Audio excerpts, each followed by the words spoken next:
Need some new Innistrad Midnight Hunt cards? Well, you can order them now from our sponsor, Card Kingdom, by heading over to cardkingdom.com.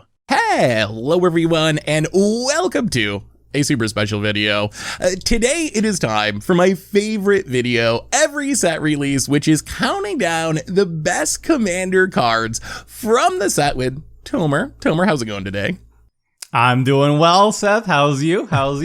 I am spectacular. We have Innistrad Midnight Hunt, a pretty sweet, pretty spicy set, and we have some really interesting Commander cards to talk about today. And as we've done in the last couple of Commander Top 10 videos, there's a bit of a twist. Rather than making one list or making two lists and combining them, what we're going to do today is me and Tomer each made a top 5 list, and we're going to count them down. My top 5, Tomer top 5, or number 5, my number 4, Tomer's number 4, all the way to number 1. So we got some really interesting cards to talk about, but we should put a little disclaimer up first, which is these cards are kind of our favorite cards from the set, I think, Tomer, right? We're not going CDH here. This is mostly cards we're excited to play, I'd say. Yeah, this is not a power ranking guide for most powerful cards in Commander.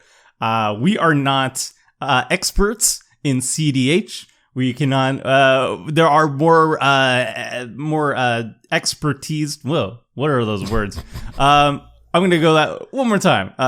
Yeah, this is not a power ranking scale. This is just a personal opinion on what we are the most hyped for personally. So if you're looking for like a CEDH list, the most powerful cards that are going to make the cut at high power tables, you probably want to check out a CDH channel instead. This is just me and Seth. We are really hyped for these 5 cards each. These are the cards that we're probably going to be playing with and testing out in Commander games first. These are our priority list. Yeah, and I should also say that we made sure there was no overlap on our list. So I know some of the cards like on Tomer's list that you're going to see are also cards I'm excited for, but we want to talk about 10 different cards rather than having the same card show up multiple times. So we should probably jump into it and start counting down these cards. So we're definitely going to keep it to a half hour this time, right, Tomer? This is 30 minutes the time. Or free. Yeah, 30 minets or it's free. That's our motto. Yeah. It's like a pizza, except it's like a YouTube video. Exactly. Well, before we do, should probably do one other thing, which is to let you know if you need any of these cards, or really any cards from Innistrad or other sets, you can get them from our sponsor, Card Kingdom, by heading over to cardkingdom.com/mtggoldfish. They'll even hook you up with a free goldfish sticker. Just let them know you want one in your order notes. They'll give you one for free. So thank you to Card Kingdom for supporting the show. And of course, clean out Richard's garage, hashtag, get the playmats off Richard's wall. You can head to mtggoldfishmerch.com and pick up that stuff. But anyway, are you ready, Tomer? Our top 5, kinda top 10, if you mash them together, Commander cards from Innistrad Midnight Hunt. And we're going to kick things off with my number 5.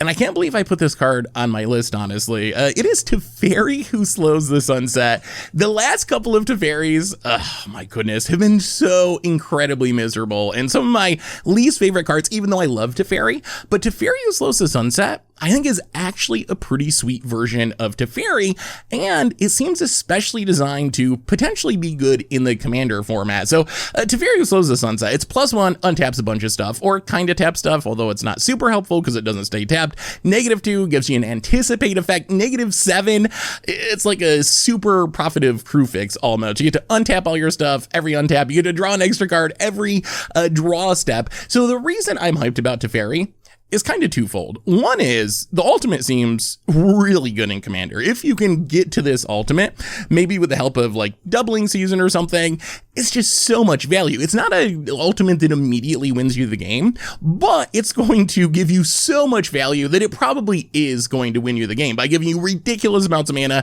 ridiculous amounts of cards. The other reason I'm hyped about Teferi is its +1 has some combo potential. We've seen the Teferi from the old Commander precon go infinite with Chain Veil, and the +1 on Teferi Who Slows the Sunset can do the same thing. Untap up to 1 target artifact, 1 target creature, and 1 target land if you can have lands/creatures that tap for 4 mana or more. So you can activate the Chain Veil again. You untap the Chain Veil, untap enough mana to use it again, untapping creatures and lands, and then you just go infinite plus.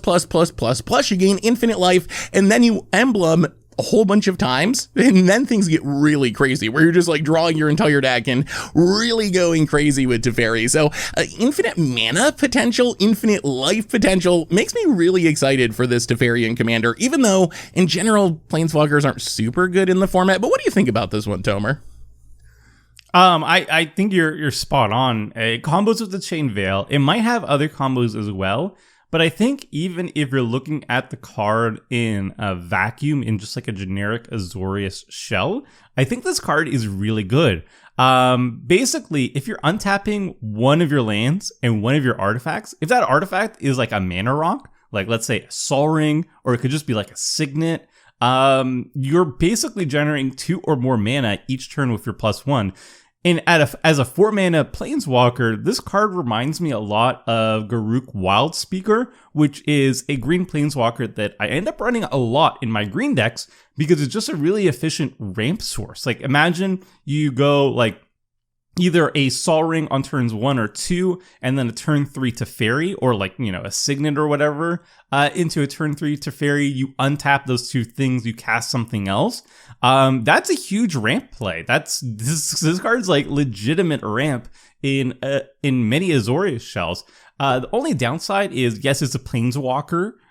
So you have to defend it against 3 opponents, and they're highly incentivized to kill Teferi because why not? And unlike Garruk Wildspeaker, you can't make a creature to block Teferi. But otherwise, I think this card is very legitimate in a lot of Azorius decks, even if you're not trying to combo off. Again, but if you do have really powerful artifacts that you want to tap, or really powerful creatures or whatever, or lands you want to untap, this card gets amazing. But its worst case scenario, I think, is also really, really good. Yeah, I think Garruk Wildspeaker is a pretty interesting comparison. I will say, even though it can't make the beast token, untapping a creature can theoretically be a bit of protection. So that's one way you can try to protect it. Also, we've gotten a lot of artifact lands lately, which that makes the floor like untapping 2 lands, sort of, if you have an artifact land. So you're essentially getting very close, and even with the right setup, you can literally make Teferi free, where you just get back all the mana you spend on it and gain a bit of life along the way. So yeah, I think this is a card that I would consider just trying in any Azorius deck, but it definitely goes up in value, I think, if you're playing an actual Super Friends deck, if you're playing the Doubling Seasons, if you're playing the Chain Veils, if you're playing like, 5-color Super Friends shenanigans, then this is even better because it works really well with those Planeswalker payoffs. Like getting that emblem right away, thanks to Doubling Season, is probably going to win you the game. I guess most Planeswalkers do that, or going infinite with Chain Veil. So definitely an interesting Planeswalker, and I like that Wizards seems to have made a conscious effort to make Planeswalkers a little more relevant in Commander. Like, I think Planeswalkers were so bad in Commander, it's nice to see some of the abilities on Planeswalkers these days seemingly take the Commander format into account, because Planeswalkers are far from overpowered in Commander, and if anything, they could probably use to be powered up a little bit because they're so easy to attack down. So I like the direction Planeswalkers are heading for Commander, and Teferi is just a sweet new example of that. I agree. Well, let's move on to Tomer's number 5. We are heading into the world of Legends. Our first potential commander of the day, Vadrik Astral Archmage. A bad Goblin Electromancer, right, Tomer? Ooh. That hurts deep, Seth. That hurts deep. So Vadrik, so I really like Izzet Spellslinger. This is one of my favorite archetypes.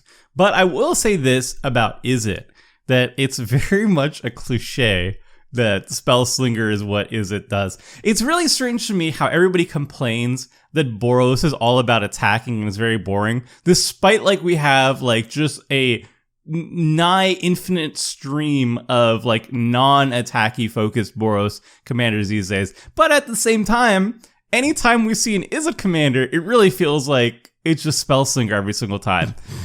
So yeah. As much as I love the archetype, it seems like that's all it does. Vadrik is also a Spellslinger commander. However, the thing that I really like about it is he does something that I don't think we've ever seen before in a Spellslinger commander, and he cares about his power. So this starts off as a lowly 1/2, and he gives you a discount on your instant or sorceries equal to his power. So he starts off, as you say, a goblin electromancer. He gives a 1 mana discount to your instant or sorcery spells.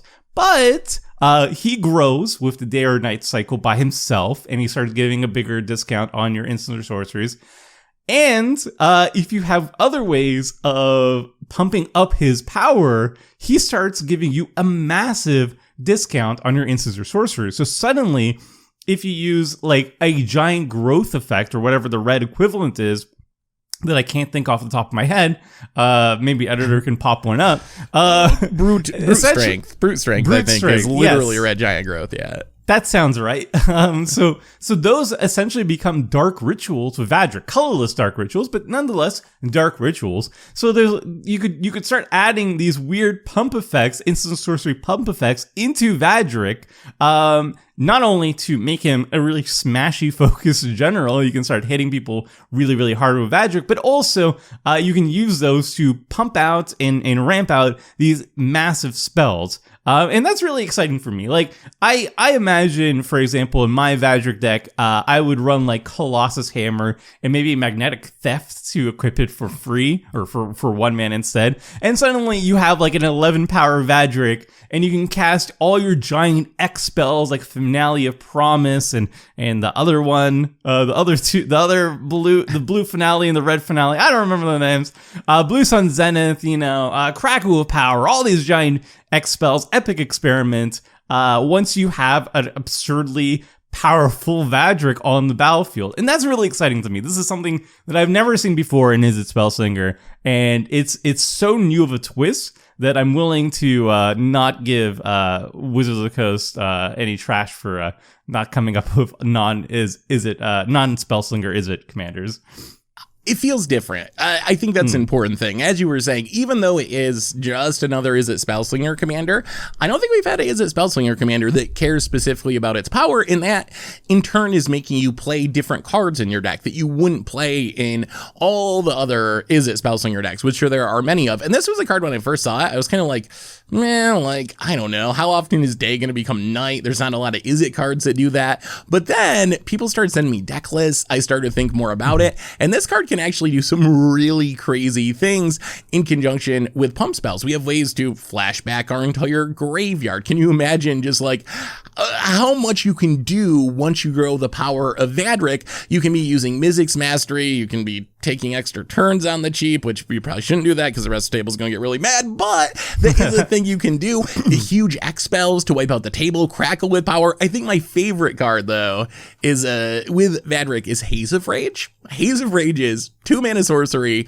buyback of 2 colorless. Creatures you control get +1/+0 when town to turn with Storm. So essentially, once you get this going, you sling some spells, and then you buy this back for 1 mana because you can pay the colorless buyback cost with Vadric's cost reduction, and that's going to make your creatures really big, including Vadric, which then gives you even more of a cost reduction, and then you Haze of Rage again for 1 mana, and your Vadric's going to be like hundreds of power, and then you just kill everyone with whatever. Like, there's so many big X spells that can close out the game, or Blue Sun Zenith. So there's tons of shenanigans with this card, and I'm actually kind of excited to build around it now. It's definitely an interesting take on it. Is it Spellslinger commander? And I just like commanders that make you play cards you wouldn't play in other decks, and cards like Haze of Rage or random, pump spells or Colossus Hammer in your Is It Spellslinger deck. Those are things that you just wouldn't do in other decks, but they're perfect for Vadric. So definitely a cool design, even if it is, in some sense, just another Is It Spellslinger commander. I think you hit the nail on the head with that, Seth. It's commanders that make you play cards you otherwise wouldn't play are my absolute favorite commanders. Like, commanders who suddenly find homes for all these cards that you otherwise wouldn't put in like a random Is It Spellslinger deck, which is why when people are comparing it to like Mizzix of the Magnus, they're like, hey, Tomer, which is stronger? Mizzix of the Magnus, which also, gives a massive colorless mana discount to instant or sorceries based on the number of instant sorceries you cast with Mizzix on the battlefield, like based on experience counters. Which is stronger, that or Vadric? I don't know. I really don't know which one is stronger, but I will tell you which one I find more fun in terms of design. And I think that's Vadric, because Vadric really wants you to run these weird cards to really get its value out of, whereas Mizzix is more like, you know, you run the stuff that is its Spellslinger always runs. And that's fine, but for someone who's been playing, you know, Commander for a decade, I like novelty. I like new things, and that's what Vadric offers me here. I will say power level wise, Mizzix is definitely more powerful. And they're both powerful, but That's fair. I think the difference is Mizzix, experience counters are just super busted. The experience counters stick around. The downside of Vadric is if you target it with your pump spell and you're all excited about this huge combat turn you're going to have, and then your opponent's like, swords to plowshares, then you get really, really sad. At least with Mizzix, like, you keep the experience counters forever. So I would say on raw power overall, Mizzix is probably a little more powerful, but I think that Vadric has the potential to lead to even more explosive combo turns when things go right. Yeah, absolutely. And I think Mizzix is probably also more consistent too, because you don't have to run the pump cards. Whereas Vadric, you might have pump cards, but no payoff, or you might have a bunch of payoff cards, but no pump cards. And it could be a little bit awkward. Whereas Mizzix is like, well, I'm casting good spells and they're giving me discounts. So who knows? Well, let's move on to number 4 on my list. Oh, I'm so happy about this card. We have a Curse of Surveillance. And I'm happy about this card for one very specific reason. So what it does, it's 5 mana. You curse a player. At the beginning of the cursed player's upkeep, any number of target players other than that player each draw cards equal to the number of curses attached to that player.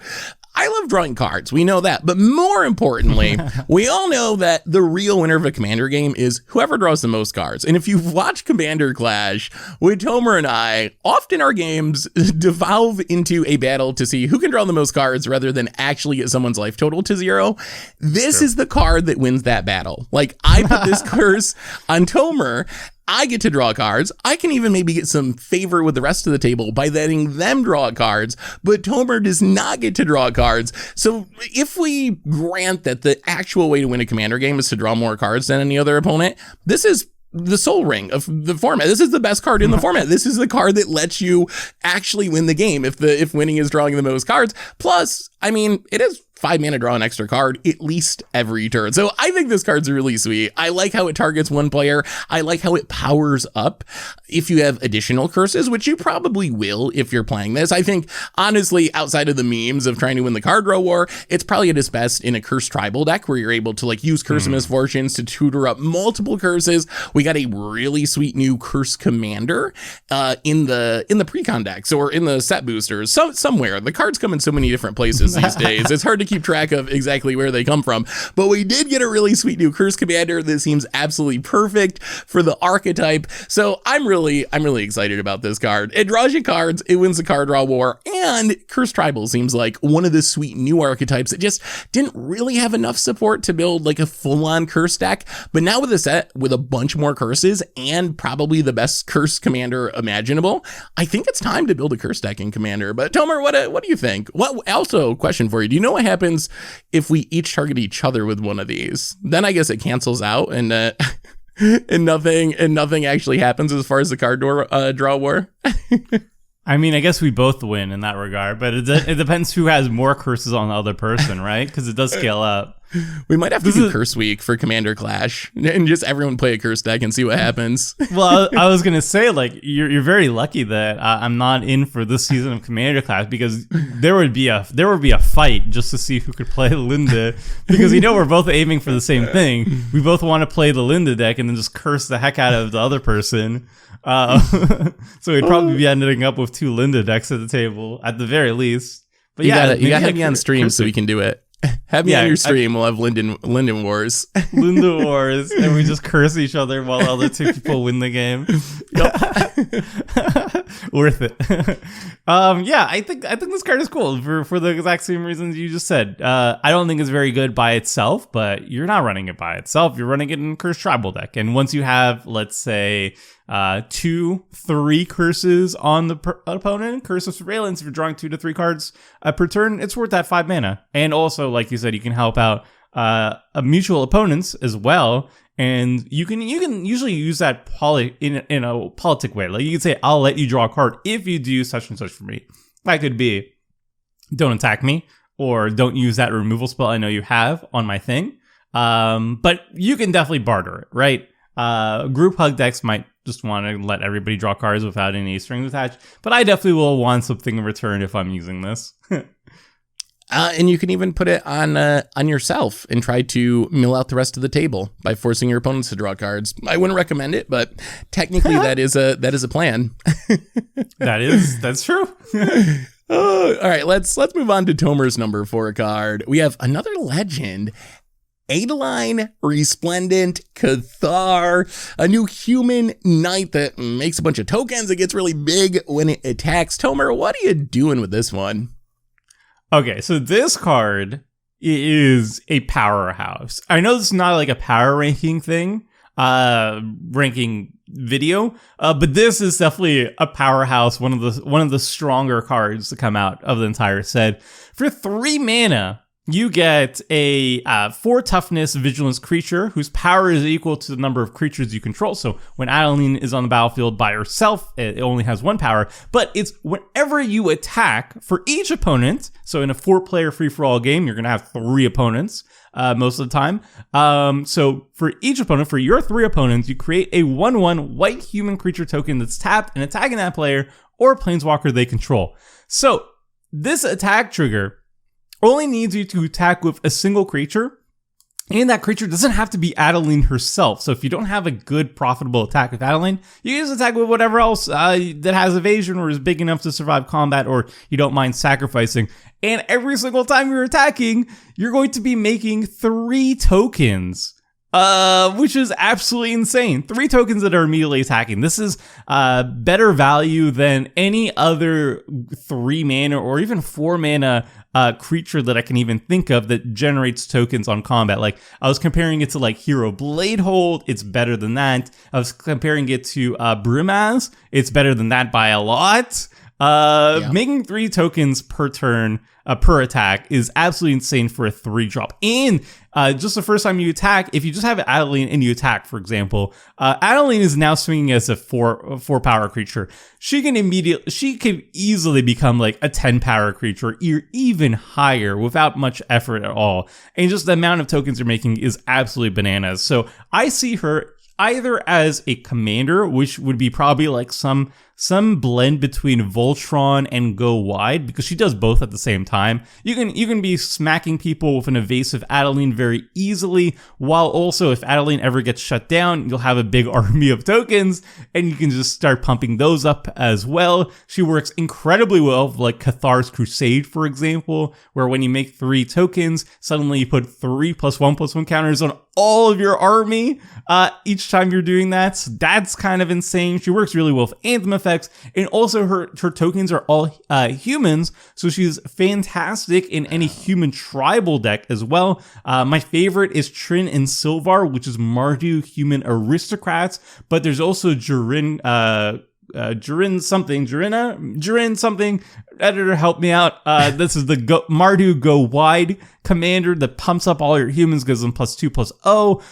There's obviously a bunch of Selesnya options as well that you can start using as well from this set as well. I think it's like Damica and Sigarda. Both of those love human tokens as well. The only thing you gotta be careful about is these tokens are tapped and attacking, and they are starting off as 1/1s. So either you have to pump them up to the point where blockers can't just kill them, or you need ways to make sure they survive combat, either with evasion or with ways to prevent damage. So Dolmen Gate is a way to prevent your attackers from taking damage. Dolmen Gate just says attacking creatures don't take damage. Iroas, god something god of victory, I think, does the same thing, or you can give them evasion or whatever.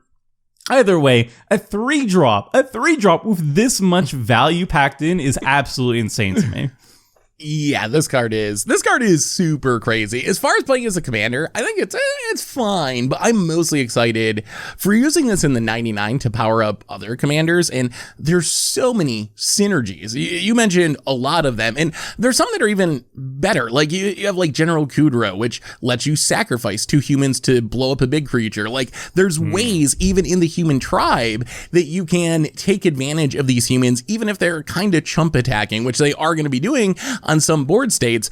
The amount of value it generates is really sweet. The other commander that I'm really hyped for to play this in is actually one of our new pre-con commanders, a Kyler, Sigardan Emissary, which is one of the backup commanders. Kyler is kind of like a Cathar's Crusade on your commander, but only for humans. It seems like this is designed to go in that. And when I was thinking about Kyler, I think it wants to be like a human token deck, essentially. That's where it's going to be at its most popular when you're playing things that make a whole bunch of humans at once.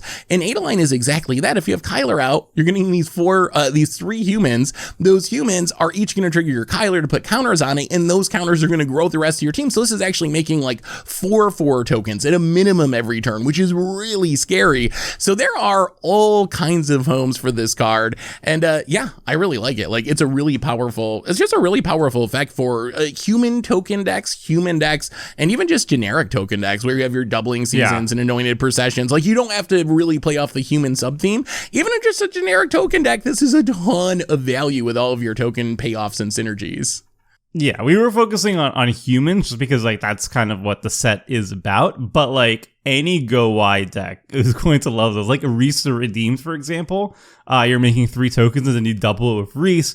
She's also a knight, so she's a perfectly viable, she's one of the best knights in the format. So you could put her in Sir Gwyn or whatever, and she'll be also fantastic there. Like she's a vigilance, high damage creature that can hold swords very well. And the fact that you're making tokens out of that as well is just a little bit of a bonus. Also, leave a comment down below. How do you say Adeline's name? Because we have at least 2 different ways of saying it. How do you say it? Let us know in the comment section below.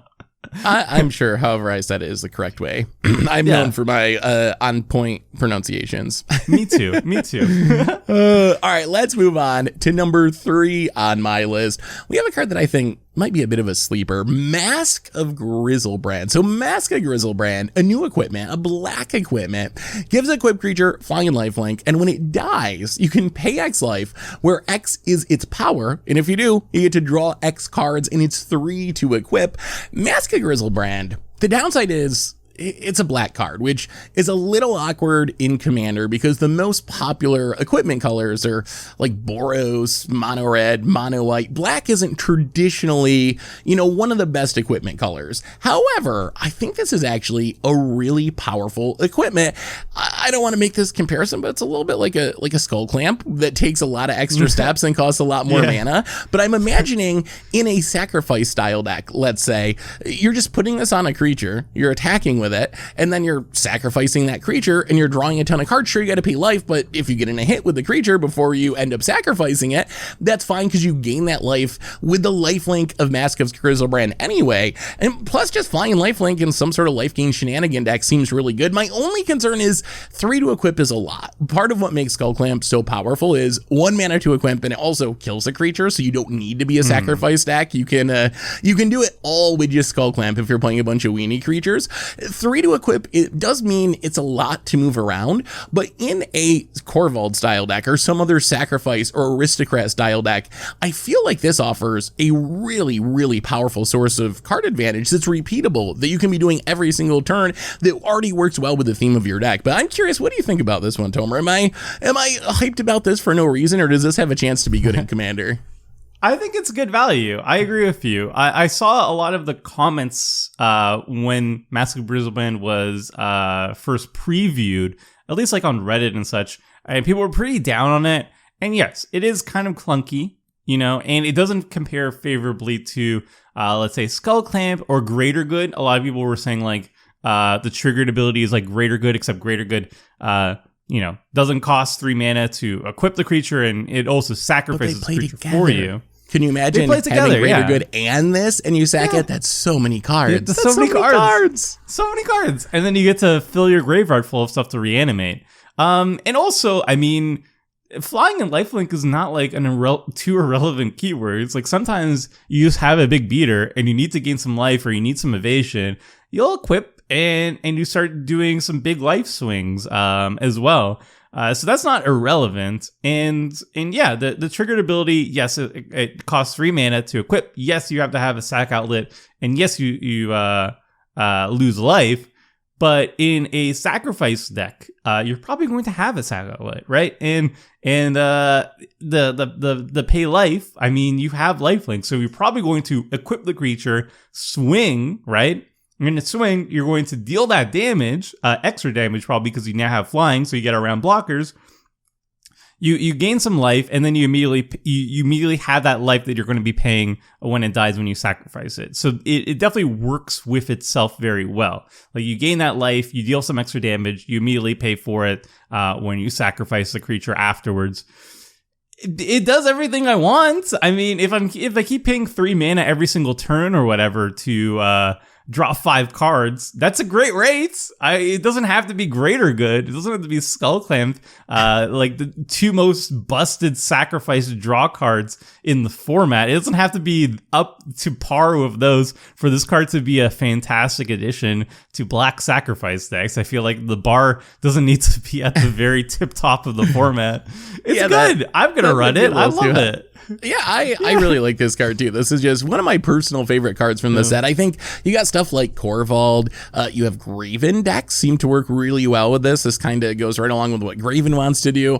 There's life gain shenanigans where maybe you play this in, your black-white life gain Lisa or whatever Karlov style decks to take advantage of the fact that it gives lifelink, and because you're gaining so much life, if you do end up just straight up paying some life, whatever, that's not the end of the world because you're gaining a bunch of life anyway. So I think there's plenty of possible homes for this. Maybe in what is the Brawl deck Knight Commander, the bad one that no one actually cares about? Sir Gwyn seems.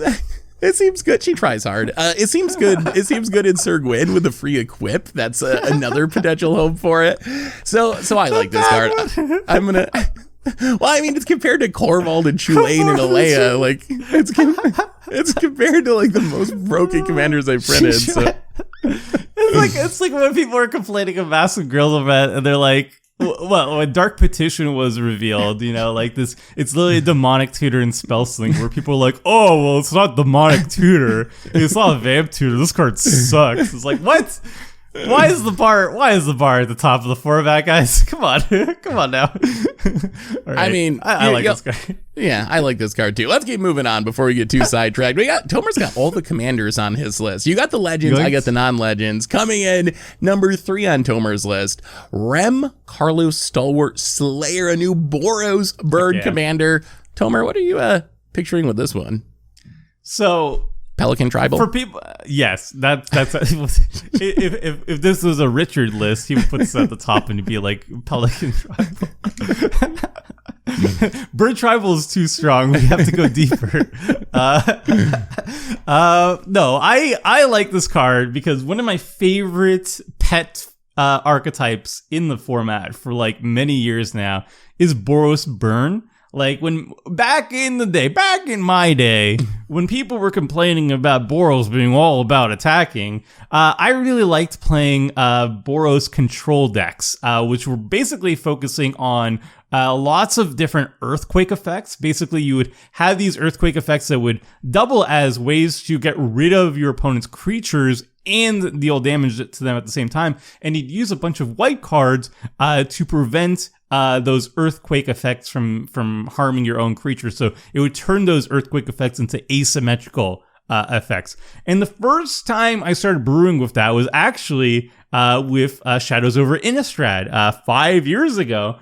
With Archangel Avacyn, which was Boros flip creature that just dealt 3 damage to all creatures on the battlefield, and then you would use stuff to prevent that damage, like Mark of Asylum or Runetail, a flipped Runetail's Essence, to prevent non-combat damage on your own creatures, and then you just go ham with like earthquake effects and stuff, and you just continually wipe all your opponent's creatures away, so you're incredibly efficient with cards. You're very card efficient, and you just also double up as dealing a bunch of damage.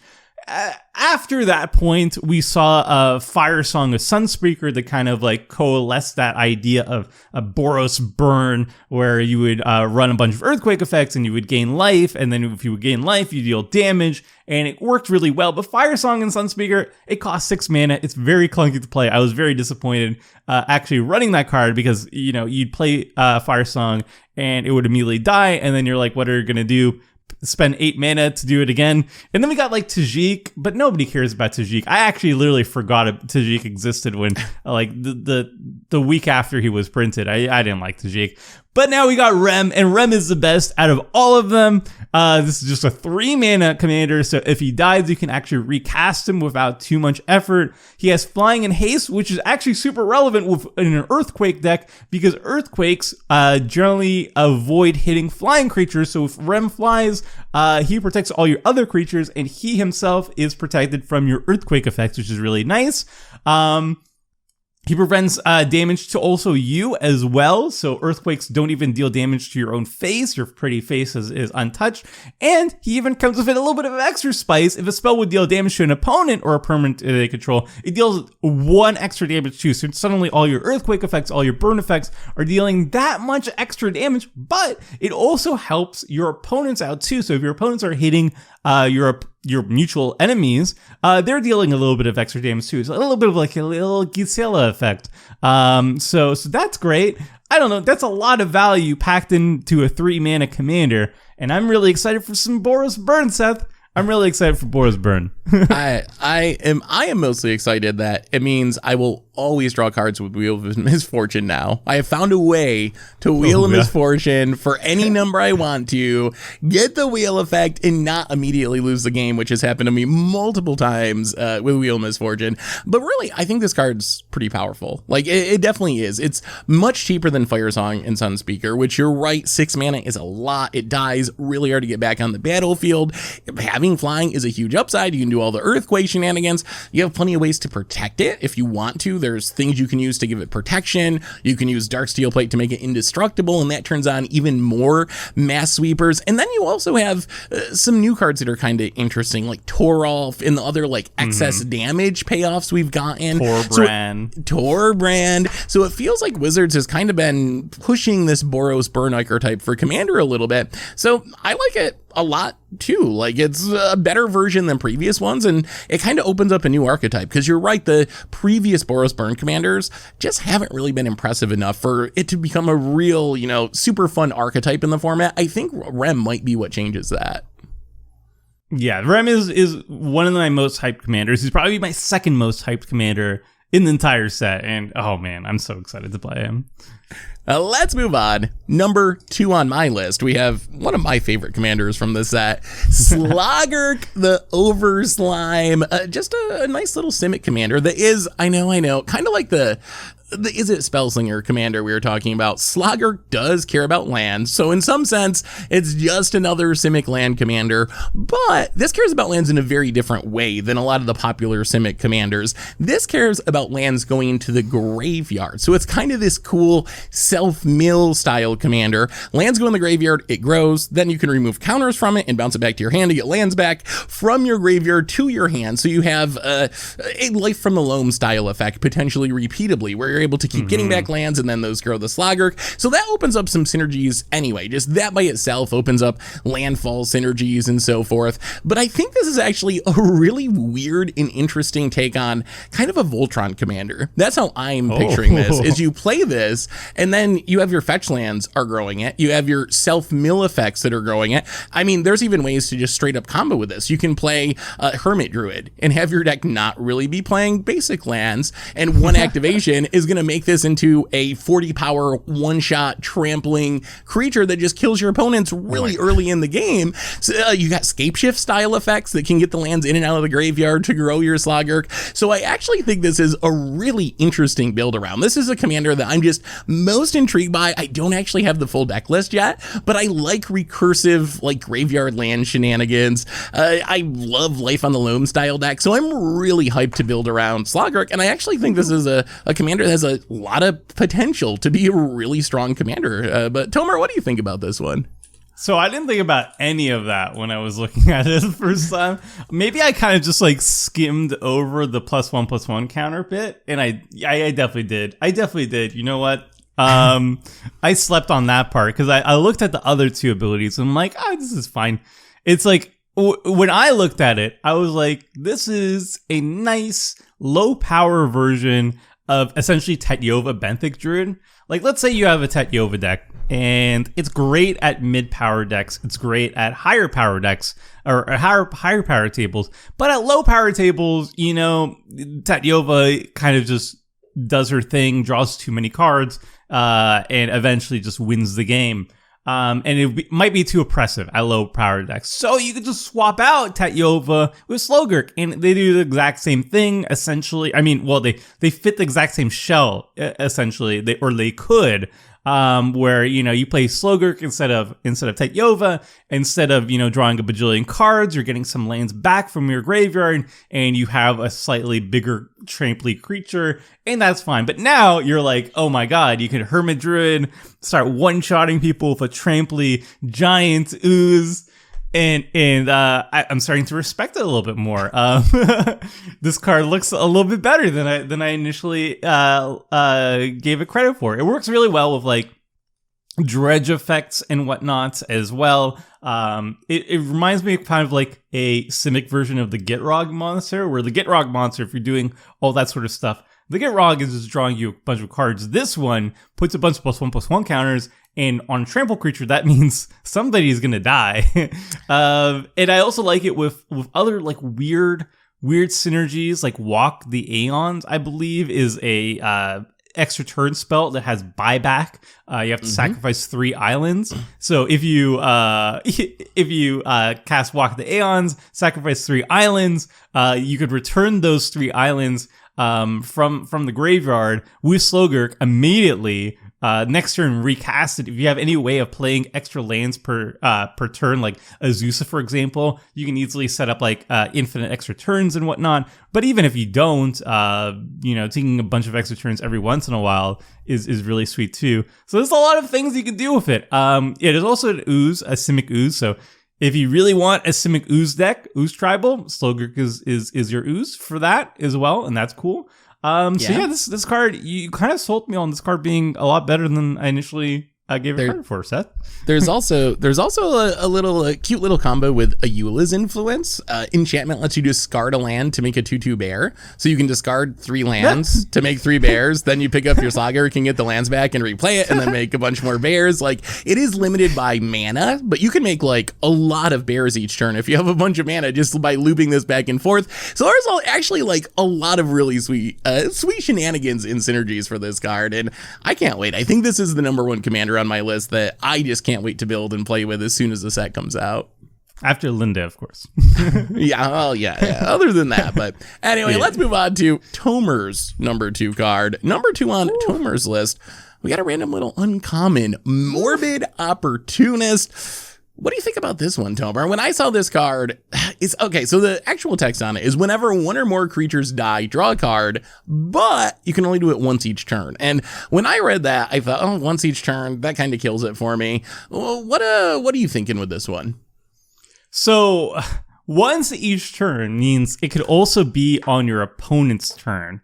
And for 3 mana, this essentially reads to me in a sacrifice deck, you're probably going to be drawing at least 1 card on your turn. You're going to have something that you're going to sacrifice every single turn in a sacrifice deck. So it's at worst, it's a Phyrexian Arena that is a staple on a creature, which means it has tons more synergy in a sacrifice deck. There's a lot more ways you can reanimate this. There's a lot more ways you can tutor this up. And also when this dies itself, it's going to trigger a bunch of death triggers as well. So already, it's like at worst case in a sacrifice deck, it's a Phyrexian Arena with way more upside.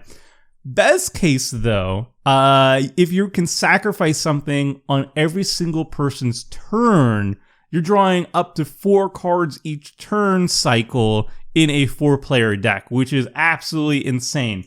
This card reminds me a lot of another card that I run a lot in budget sacrifice brews, Death Ritual, which essentially does the same thing.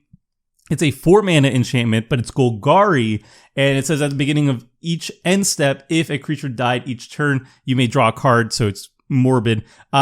This one draws a card immediately. You don't have to wait for your end step, so if it's your turn or if it's a instant or whatever, you can immediately cast it instead of waiting until your end step. This is 3 mana instead of 4, and it's a creature, so again, it's a better creature. It's a better card type for this archetype, and it's just in black instead of Golgari, so it fits in a lot of more shells than before. And the last reason why I like this card so much is it's just an uncommon.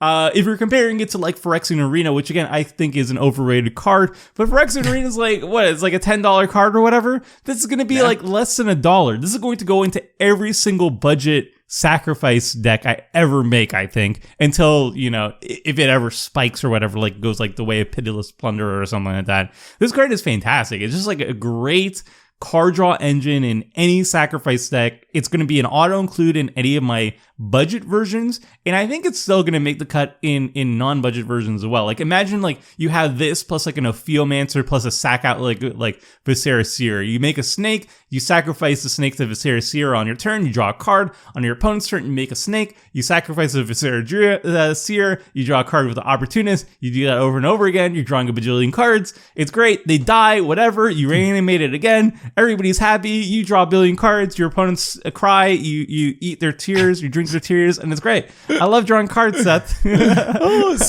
so do I. And I actually, now that I hear you going into this card, I do kind of like it. So we have stuff like Midnight Reaper, Grim Haruspex, which are also 3-drops that can draw you cards when creatures die. But there's a bit of a twist here. It's not all just downside with this once per turn thing on Morbid Opportunist. For one thing, the other versions mostly exclude tokens. And you were talking about a pretty easy combo where you can be sacking a token every turn. So there is upside there. Also, some of the other versions make you lose life, which does add up even in a format like Commander. The other thing that's really interesting about Morbid Opportunist, which I think is different than basically all the other versions, maybe literally all the other versions, is it doesn't say creatures you control. So worst case, you can Doomblade your opponent's thing or whatever to still get the card draw out of it, because creatures are dying and trading off in combat all the time. So maybe you don't have everything set up yet for your sacrifice combo that you're trying to get going for card advantage. You can just run this out on turn 3, use some removal, trust that things are going to trade off in combat. Maybe your opponents use removal on their own stuff, and you're going to get cards out of it. So I think when you think of it like a Phyrexian Arena, when I think of these cards, I think, okay, combo piece. When I think of Midnight Reaper, Grim Haruspex, I'm like, okay, how can I sacrifice 20 things in a turn, draw through my entire deck, make a bunch of mana, try to like get this aristocrat combo kill. But as a Phyrexian Arena steady source of card advantage, this is a really powerful uncommon. And I think you've kind of sold me on just like playing it in a lot of different decks in one of my card draw slots. Yeah, I was focusing mostly on ways that you can trigger it, but you're absolutely right. It triggers on any of your opponent's creatures dying too, so you don't even need to kill your creatures. If your creatures just incidentally die, if like somebody plays a Sakura Tri-Belter and cracks it to ramp out a land, that's going to trigger the Opportunist. If there's a threatening creature on the battlefield and somebody else kills it, that's going to trigger the Opportunist as well. It's not stuck on just non-token creatures. It doesn't lose you life. It's just a really reliable trigger. It's going to draw you, I think reliably, it's going to draw you at least 1 card per turn, which is a nice floor, but it's probably going to draw you a lot more in the right deck, and that is what's really exciting for me. And again, it's going to be it's hopefully going to stay pretty budget. Like if it's under $1, I'm going to be so excited. Yeah, I think that is also like super nice to see more cards that are good for budget brews. And I think it will, at least for a while. Like, could this be an uncommon that ends up expensive eventually? Sure. But at least for the next year or two, I think we should hopefully be good with Morbid Opportunist. Well, let's move on to our number 1 cards. Our first number 1 card. We have a card that I absolutely love. Just one of my favorite cards overall in the set. Not even considering formats. The Meathook Massacre. This is a card that It's got really sweet flavor, like Texas Chainsaw Massacre horror movie vibes going on, and it's a really powerful effect. 2 mana plus X for a legendary enchantment. When it enters the battlefield, all creatures get -X. So essentially, it's a Black Sun Zenith. It scales like a Black Sun Zenith as far as being a removal spell. And then it's also like a pseudo Blood Artist effect. When a creature you control dies, each opponent loses a life. When a creature opponent control dies, you gain a life.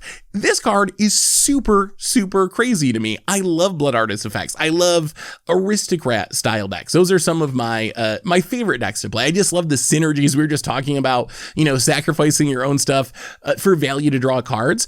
The problem is, honestly, cards like Blood Artist aren't very good cards outside of the combo. Like you need them to do your sacrifice combo synergies. The Meathook Massacre is really impressive to me because it's a good enough wrath that I would play this just for removal. Like I think this is close enough to being playable as a sweeper that I would be fine with that. And then you're also getting pretty close to a Blood Artist style effect. And remember, you don't have to cast this with X. If you don't want to kill things or you're afraid of killing things, you can just run this out for 2 mana, and it's kind of like a Bastion of Remembrance. There's some small differences where you don't gain the life when your creatures die, and your opponents don't lose a life when their creatures die, but still, it is very, very close to a Blood Artist. So I think this is just a new staple of sacrifice decks. I think if you're playing any sort of sacrifice deck that's in black, I mean, if you look at like Bastion of Remembrance, which is just a random uncommon and not super impressive, I consider it like kind of a bad Blood Artist. That's a card that's in 7% of decks, according to EDH Rec, and it's climbing up to like $3 as a recent uncommon for Mycoria, because just every sacrifice deck plays it. To me, this just seems so much better. Plus, if you can build up a big board, this could kind of be your sack outlet. That's the other way to look at it. Sure, it can be your Black Sun Zenith to sweep the board. You can also just build up a big board and use this to kill all your creatures and trigger your other Blood Artists and trigger itself and just win the game on the spot potentially by wiping everything out. So I absolutely love this card. But Tomer, what do you think about the Meathook Massacre? Yeah, I totally agree. This is like a card that I will auto include in basically any sacrifice style deck because of its flexibility. Like you said, like playing it as just an enchantment that drains, it's already really good because sacrifice decks are all about drain effects. And playing it as a board wipe is also really good because it's not the most efficient board wipe, but it still gets the job done really, really well. And giving stuff -X gets around indestructible, for example. So it's a really powerful effect. And the fact that it's an enchantment is just wild to me. So not only is this a fantastic card for any like sacrifice deck, any aristocrat deck, but because it's permanent with this effect, it also is pretty darn sweet in a bunch of other decks, for example, like Muldrotha the Gravetide. If you need something wipe the board, you now have a permanent in your graveyard that you can cast. Muldrotha is a 6/6. So if you have Muldrotha on the battlefield, you can Meathook Massacre for -5 for X equals 5 and get rid of basically everything except for Muldrotha on the battlefield. Just casting it from your graveyard whenever you need to. It's also, since it's an enchantment, it's really good in black Enchantress decks like Daxos the Return. Not only are you going to be casting the Massacre, but you're going to be triggering all these Enchantment Matters cards too. If Daxos is on the battlefield, you can just get an experience counter before everything dies, and you can draw cards off it. It's fantastic, and you can tutor it up easily with Idyllic Tutor and whatnot. So having like a board wipe / drain effect that is on an enchantment, this is just a wild way of building, making card, and it's really unique, and I like it. Yeah, I think those are really good points. Decks like Gen is another one that can take advantage of the enchantment aspect. Black is like a somewhat awkward color for Enchantress. We see a lot of like green-white is probably the base color for Enchantress, so it is a little bit awkward, but we do see 5-color Enchantress decks. There are some Esper ones. Alea, Zur is another one. So if you have those synergies, because this is also something, especially if you can get into the graveyard somehow, being able to loop this seems very, very powerful. Like just having access to getting this Wrath back from your graveyard, which is something that is different about this card. We just haven't seen a Wrath attached to an enchantment like this before. So it's super unique. It's got great flavor. It's got a ton of potential homes, and that's why it's number 1 on my list. I expect I'm going to see this card in a lot of my commander decks. Let's move on to number 1 on Tomer's list, and people might have figured this out already. There's one card from Innistrad Midnight Hunt that I guess fixes a decade's worth of mistakes on Wizards' end. People have been asking for a real werewolf commander since original Innistrad a decade ago. They gave us Ulrich. Ulrich was disappointing. Everyone hates Ulrich. Well, now, finally, in Innistrad Midnight Hunt, we got a real werewolf commander, Tovolar, Dire Overlord. Tomer, number 1 on your list. Take it away. I feel like Tovolar, Dire Overlord, I feel like this was something that was made specifically by request by Mark Rosewater, so he finally gets werewolf lovers off his back after a decade of them complaining to him to have a good werewolf commander. This card kind of is like, all right, everybody, you can shut up now. Enjoy your werewolf commander. Now leave poor Mark Rosewater alone. He finally delivered. This card goes above and beyond anything you could ever hope for a werewolf commander. This is just a 3-mana commander, so you can get it out really early. It's Gruul, so it lets you play pretty much every single werewolf. Yes, there are some black werewolves. Yes, there's at least one blue werewolf now, but you can run the vast majority of them with just Tovolar as your commander, and he's just so loaded with value. The first one, and the most important thing, is whenever a wolf or werewolf you control deals combat damage to a player, you draw a card. So he's essentially just Toski for your wolf/werewolf tribe, which is absolutely insane. Toski and all similar effects usually cost 4 mana, right? You got Toski, you got Reconnaissance Mission, you got Biden and Thassa. These are all 4 mana effects or more, and Tovolar is offering it for just 3 mana. And the best way to make sure that an archetype doesn't have a lot of support is very viable in Commander is to make sure you have a super mana efficient way to draw an obscene amount of cards. So that's step 1 with Tovolar. He draws you an obscene amount of cards for just 3 mana. That's already enough. That literally, if that was all Tovolar did, that would already be the best werewolf ever printed, and he would already be a fantastic way to make your werewolf tribe work consistently. But he keeps going. He keeps getting more value.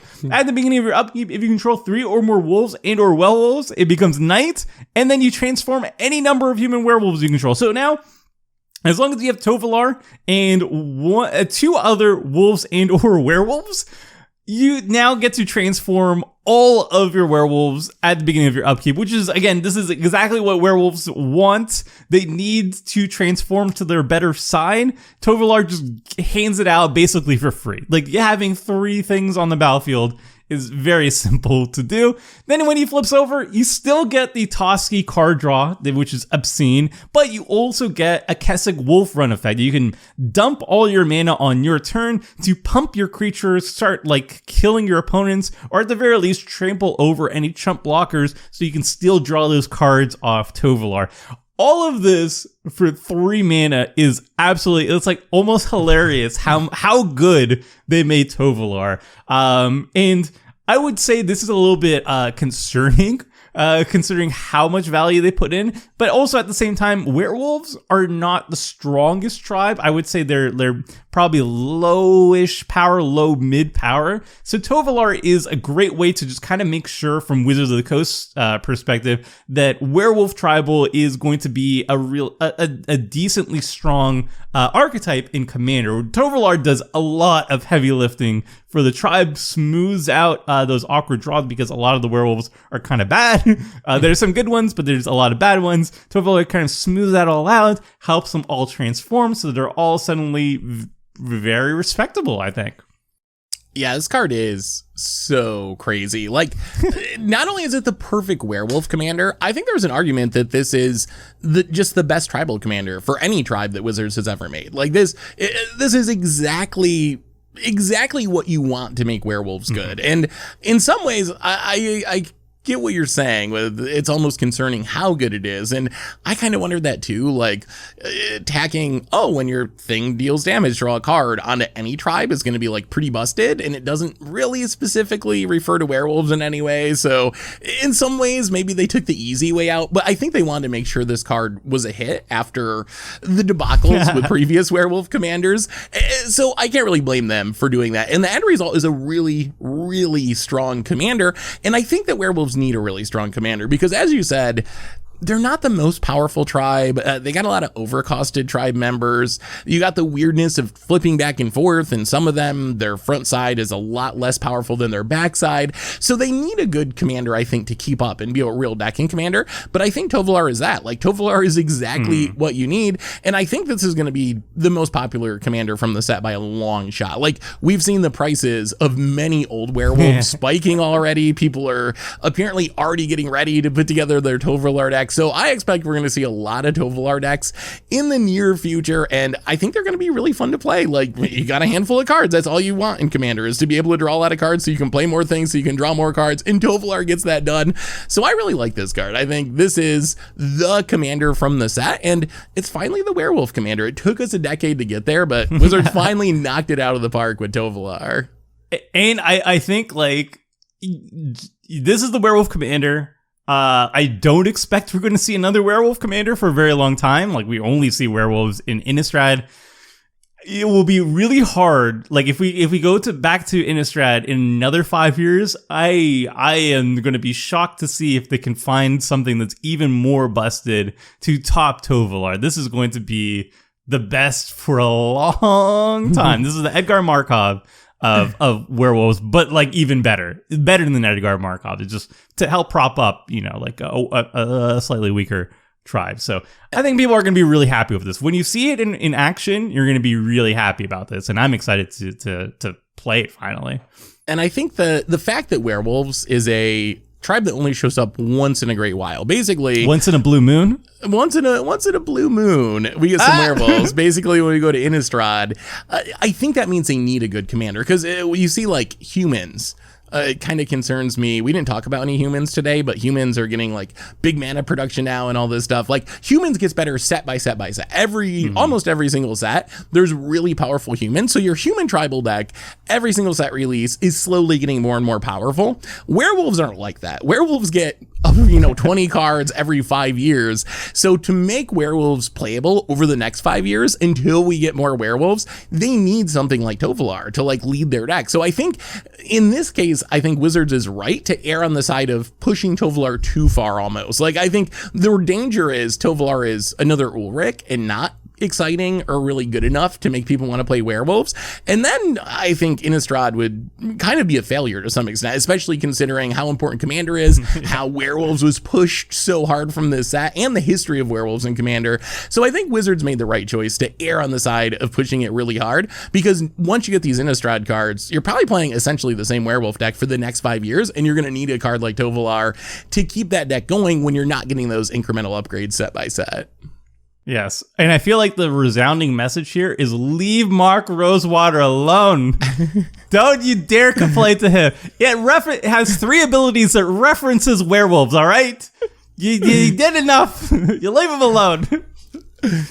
Yeah, I will say the only thing that I dislike about this, and this isn't Tovolar in specific, if anything, Tovolar tries to fix this, but my one critique of werewolves from New Innistrad is how the daybound nightbound mechanic doesn't line up with the old werewolf mechanic. I have kind of a big fear that werewolves is going to be really clunky to play in paper, to the point where like your new werewolves are going to be flipping at times when your old ones aren't. And in the past, werewolves just all flipped or all didn't flip. Tovolar does help that because it lets you transform all your werewolves. But if you don't have Tovolar going, it's going to be very wonky to keep track of, to the point where there's been a conversation about maybe errating old werewolves to have daybound, nightbound, just to make them work smoother in Commander. So that's the one thing I don't like. Daybound, nightbound is a much better version and more powerful version of the werewolf mechanic, but putting both of them together is going to play a little bit awkwardly, I think. I would be down for an errata, but also, as someone who's played Werewolf Tribal before, there's not a lot. It's a stompy deck. You just punch things really hard, so you have more of like, you have more mental capacity to worry about like bookkeeping.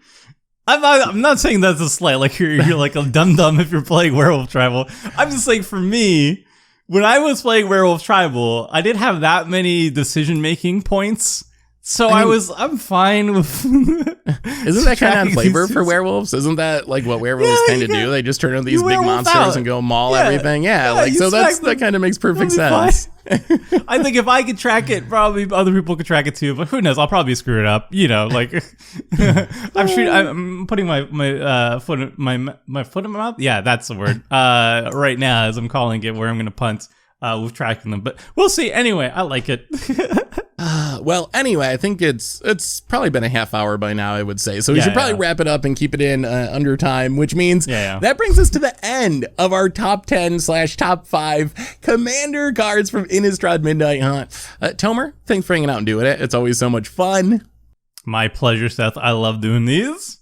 And thanks everyone for watching. So let us know, you've seen our list of Commander cards we're hyped for from Innistrad Midnight Hunt. Let us know in the comments, what are you hyped for? What are you building decks around? What cards that weren't on our list are on your list? Let us know what you think in the comments. Thanks so much for watching. Hope you all enjoyed it, and we will talk to you soon. Nailed it. Hour and 6 minutes. That's not too long. That's about normal, yeah. Yeah, that's literally on time. It'll probably get cut down to like an hour, a smooth hour. And people expect it at this point. Yeah.